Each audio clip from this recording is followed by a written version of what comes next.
As 2026 begins, the global system is sending signals that are easy to miss if you're only watching headlines. Markets haven't crashed. Institutions still function. Governments still operate. And yet, something fundamental is being repriced in real time. Gold is trading near multi-year highs. Silver is swinging violently. And the U.S. dollar remains strong at the same time. To many people, that looks contradictory. It isn't. It's a signal. When assets that normally move in opposite directions start gaining attention, together, markets aren't pricing growth anymore. They're pricing stress. Gold is being accumulated not because investors expect immediate collapse, but because long-term confidence is thinning. Silver is moving faster and more erratically because it sits between two worlds, money and industry, pulled by both fear and demand. And the dollar remains dominant not because the system is healthy, but because there is still no short-term substitute for liquidity in moments of uncertainty. This combination only appears at specific moments in history, moments when the system still works, but no longer absorbs pressure the way it used to. For the last 80 years, the global order relied on a single architecture to contain shocks: one reserve currency, one security framework, one set of rules. That architecture hasn't collapsed, but it has lost elasticity. Stress that once disappeared inside the system is now showing up in prices, volatility, and defensive behavior. That's why 2026 matters. Not because it marks an ending, but because it marks a shift. Markets are no longer betting on expansion solving every problem. They are positioning for survivability inside a tighter, more selective global structure.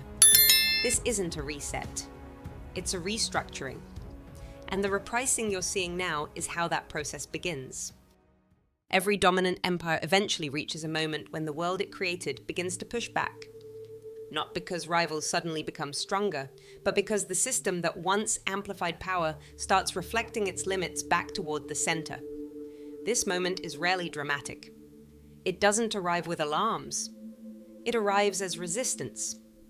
For Britain, that resistance appeared after World War II. The empire still existed, its institutions still worked, its currency still circulated. But the cost of maintaining global reach no longer matched the benefits.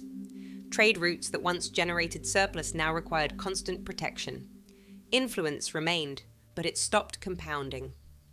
Power became thinner as it stretched wider. What followed wasn't collapse. It was contraction disguised as adjustment. Rome experienced the same pattern long before. Expansion worked as long as new territory produced more value than it consumed. But once borders extended beyond what the center could efficiently support, the math flipped. Holding the frontier cost more than pushing it forward. Legions still marched. Laws were still enforced. Yet every mile of defense drained the core a little more. Rome didn't fail because it stopped conquering. It weakened because conquest stopped paying for itself. Spain faced a different version of the same mechanism. As global trade expanded, wealth flowed faster than centralized control could manage. Private networks replaced imperial coordination. The system didn't break overnight. It slipped out of alignment. Power dispersed while the structure remained rigid. These moments are often remembered as endings. In reality, they were redistributions. Power didn't vanish. It moved. Influence fragmented. Control became conditional. The empire was still present everywhere, but decisive nowhere. The pattern is consistent. When an empire enters rebalancing, the global system it designed stops scaling smoothly. The rules still exist. Institutions still operate. But elasticity disappears.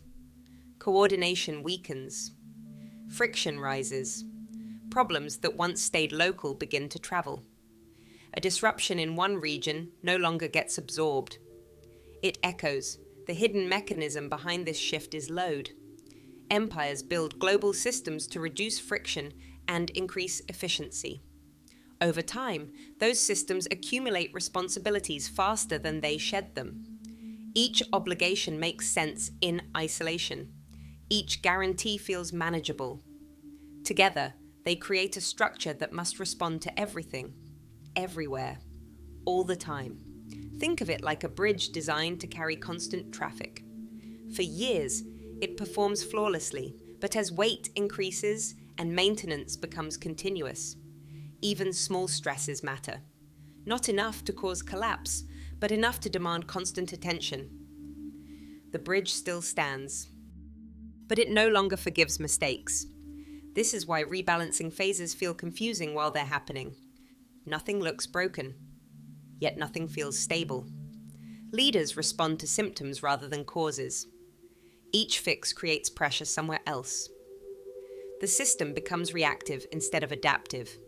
This is where the present moment fits. The world isn't witnessing the failure of global order. It's witnessing the limits of one that scaled too well for too long. The architecture built to coordinate trade, security, and finance still exists. But instead of absorbing stress, it now transmits it. That transmission marks the beginning of every global restructuring phase. Not a reset that clears the slate, but a narrowing that forces choice. What must be protected, what can bend, and what can no longer be carried forward. After 1945, the global system didn't stabilize because the world suddenly became cooperative. It stabilized because the structure made conflict expensive and coordination profitable. Four forces aligned in a way history rarely produces. And when they moved together, the system gained something far more important than perfection. It gained capacity. The first source of that capacity was industrial dominance. The United States emerged from World War II with its productive base not only intact, but expanded. Factories built for war were converted for reconstruction. Steel, energy, logistics, machinery, all the inputs the world needed already existed at scale. This created a powerful feedback loop. Rebuilding required goods. Goods required production. Production generated growth. Growth reinforced stability. The system had momentum.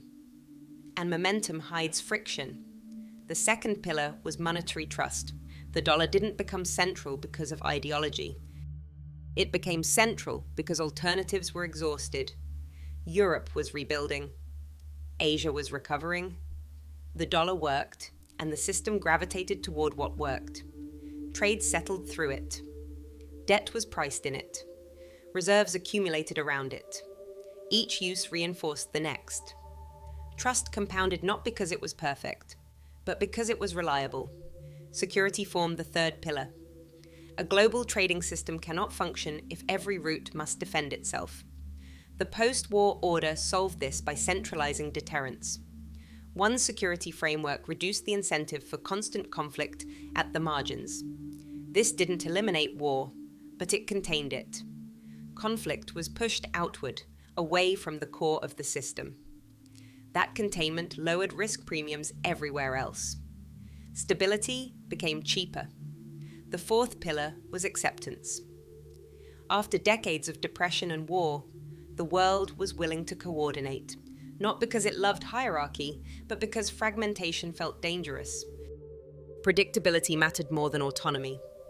Rules mattered more than fairness. This collective willingness acted like lubrication. It allowed trade, finance, and diplomacy to move faster with less resistance. As long as these four forces reinforced one another, the system absorbed stress. Crises were isolated. Debt expanded without triggering panic. Trade globalized without collapsing trust. Even major shocks were survivable because the structure had margin. This wasn't an ideal system. It was a forgiving one. And forgiveness is what late-stage systems lose. The hidden mechanism here is alignment. When multiple pillars push in the same direction, pressure disperses. When one weakens, the others compensate. But this only works while excess capacity exists. Over time, margin erodes quietly. Growth slows. Costs rise. Coordination becomes harder. The system still functions, but it becomes less forgiving. That is why the post-1945 order lasted so long. It wasn't because it was flawless. It was because it had room to absorb mistakes. Once that room begins to disappear, the same structure that once protected stability starts transmitting strain. And that is where the transition truly begins. As 2026 begins, the post-1945 system hasn't collapsed. It's still operating, but the alignment that once gave it capacity has quietly broken. The same four pillars still exist, yet they no longer reinforce one another. They pull in different directions. And that tension is what markets, politics, and institutions are now responding to. Industrial capacity is no longer centralized or coordinated the way it once was. Over decades, production spread across regions, optimized for cost and speed rather than resilience. That worked when coordination was smooth and shocks were rare. But when disruption becomes persistent, dispersion turns into fragility. A delay in one region now ripples across entire networks. What once behaved like a single engine now behaves like a chain of dependencies, each sensitive to strain. Monetary trust shows a similar shift. The dollar remains dominant because there is no immediate alternative that can replace its role at scale. Trade still clears through it. Reserves are still held in it. But trust has changed in character. It is no longer automatic. It is conditional. That distinction matters. Conditional trust introduces hesitation. Hedging replaces commitment. Liquidity is preferred over risk. The system still flows, but more slowly, with more friction. Security commitments stretch the structure further. The framework designed to contain conflict, when the world was simpler, now covers a far more complex landscape. Responsibilities accumulate faster than they can be resolved. Deterrence still functions, but it requires constant reinforcement. Each additional guarantee adds weight. Each unresolved tension raises the cost of credibility. The system doesn't break. It tires. Coordination is where strain becomes most visible. After 1945, coordination worked because incentives aligned. Stability benefited almost everyone. Today, coordination competes with domestic pressure and local priorities. Decisions take longer. Agreements narrow. Enforcement becomes selective. Rules still exist, but their application is uneven. This doesn't produce chaos. It produces unpredictability. None of this means failure. It means load now exceeds flexibility. The system is still expected to do everything it once did: manage trade, finance, security, and crisis response, but with less margin, less political cohesion, less economic slack, less tolerance for error. Every intervention carries visible cost. Every delay compounds pressure. This is why recent years feel unstable without tipping into collapse. The structure still holds, but it no longer forgives mistakes. Think of a machine that has run continuously for decades. It still works, but every component is under tension. Maintenance becomes constant.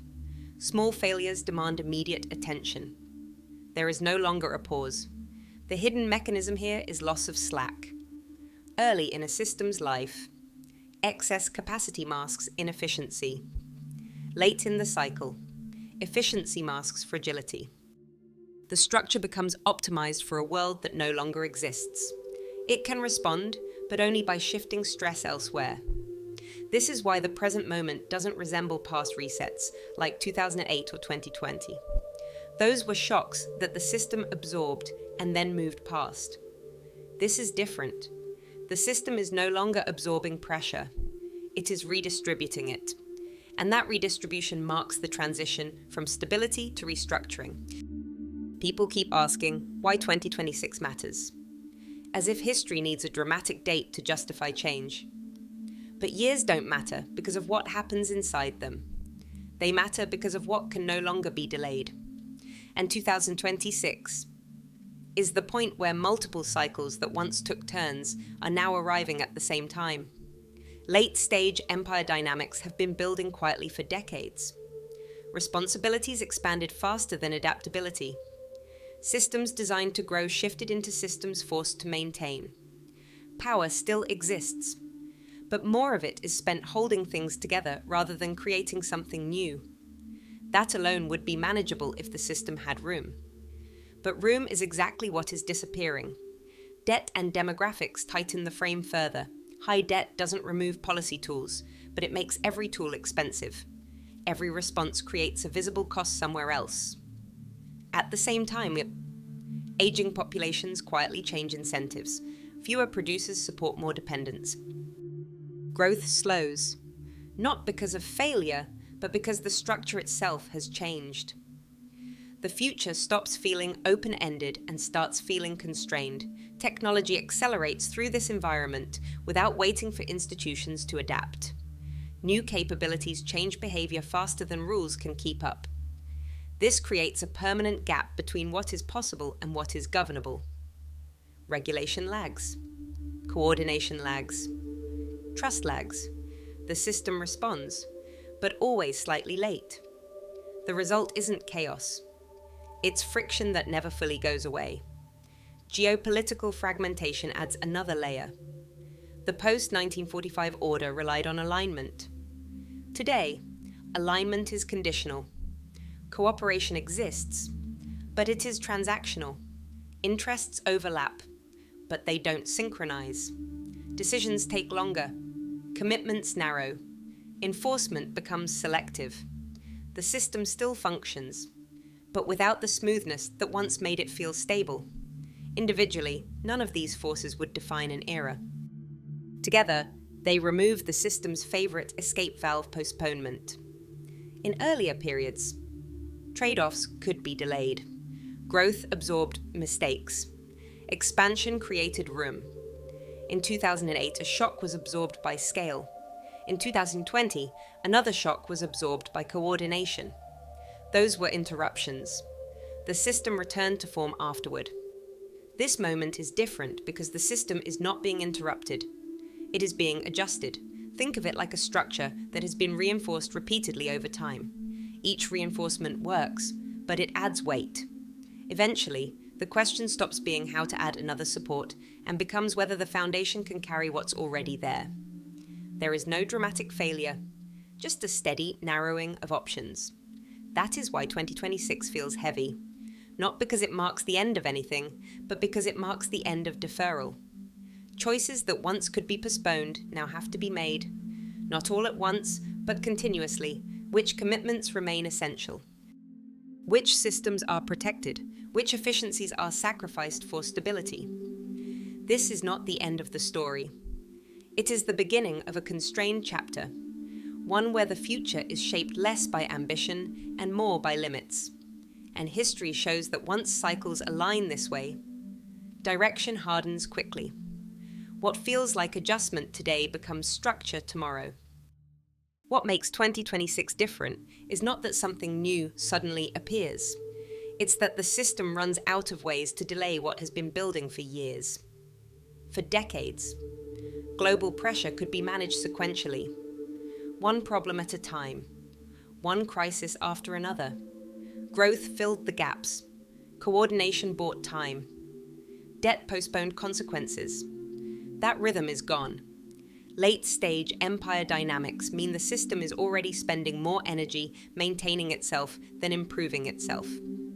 Power still exists, but it is increasingly defensive. More effort goes into preventing breakdown than creating momentum. That alone would not be fatal if other cycles were still supportive. But they aren't. Debt now acts as a constraint instead of a tool.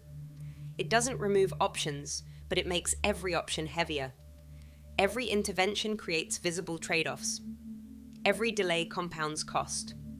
At the same time, demographic pressure changes behavior quietly but permanently. Aging societies become more cautious. Risk tolerance drops. Long-term bets become harder to justify. The system shifts from expansion to preservation without ever announcing it. Technology accelerates straight through this environment. It changes how people work, communicate, and organize faster than institutions can adapt. This creates a constant lag. Rules are always behind behavior. Governance is always reactive. That lag doesn't cause collapse, but it generates ongoing friction. The sense that nothing ever fully stabilizes anymore. Geopolitics adds the final layer. The post-war system assumed alignment among major powers. Today, alignment is conditional and transactional. Cooperation exists, but only where interests overlap narrowly. Disputes don't explode immediately. They stall. Negotiations drag. Enforcement weakens. The system still moves forward, but with more drag at every step. Individually, none of these forces would force change. Together, they remove the system's most important ability: postponement. In earlier moments, hard choices could be delayed until growth or coordination made them easier. In 2008, scale absorbed shock. In 2020, centralized action absorbed shock. Those were interruptions that the system could recover from. This moment is different because the system is not being shocked. It is being compressed. Think of it like a spring that has been slowly tightened over years. Each turn feels manageable, but eventually, there is no slack left. Movement becomes harder. Small adjustments create tension elsewhere. The structure still holds, but flexibility disappears. That is why 2026 matters. Not because it marks a peak or a crash, but because it marks the end of deferral. From here on, trade-offs can no longer be pushed forward without consequence. Choices become continuous. Protection becomes selective. Stability is prioritized over efficiency. This is not a dramatic ending. It is a narrowing path. And history shows that once a system enters this phase, the direction it takes becomes harder to reverse with each passing year. What looks like temporary adjustment today quietly hardens into the structure of tomorrow. What all of this leads to is not destruction, but selection. That's the part most people miss. When global systems lose margin, they don't fail all at once. They narrow. They choose, not based on ideals, but on capacity. Not what should be protected, but what can be protected without breaking the whole structure. Some supply chains will be secured.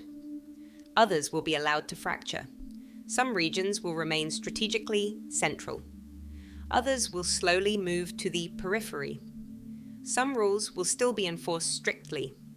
Others will become flexible, negotiated, or quietly ignored. This is not hypocrisy. It's survival logic. History shows that during every major restructuring phase, the new hierarchy is decided long before it becomes obvious. By the time the world agrees that things have changed, the real decisions are already years old. They were made quietly, under pressure, without announcements. This is why conflict doesn't appear everywhere at once. It concentrates. It emerges along fault lines where protection thins faster than pressure dissipates. War, in these moments, is not the cause of change. It is the release valve for stress the system can no longer contain. That's why the next phase of this series isn't about economics anymore. It's about war cycles.